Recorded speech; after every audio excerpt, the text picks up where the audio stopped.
हमारे YouTube channel DJ Lavkesh भाई को लाइक सब्सक्राइब करना ना भूलें।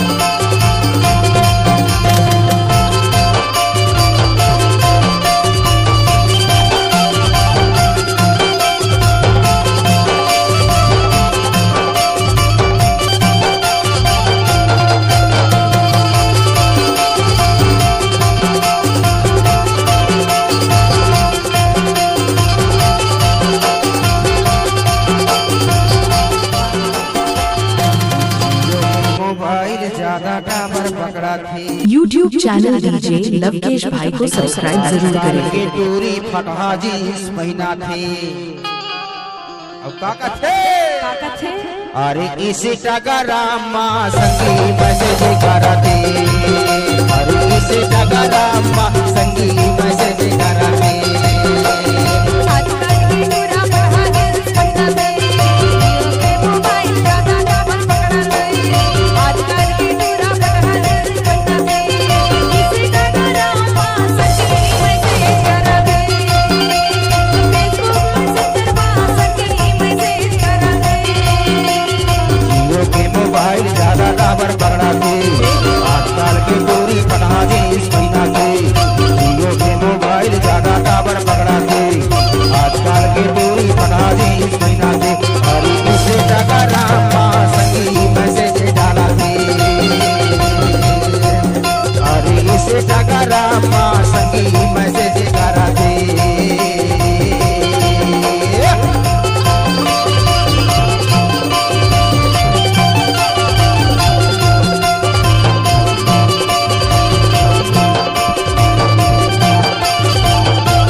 आपने सुना होगा लवकेश डीजे का नाम।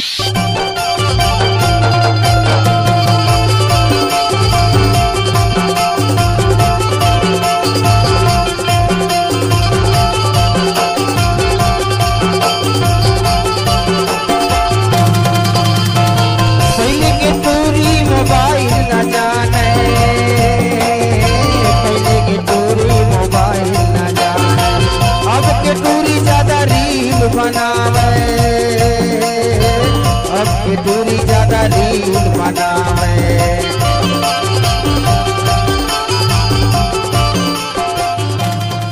डीजे लवकेश आपका हार्दिक स्वागत करता है।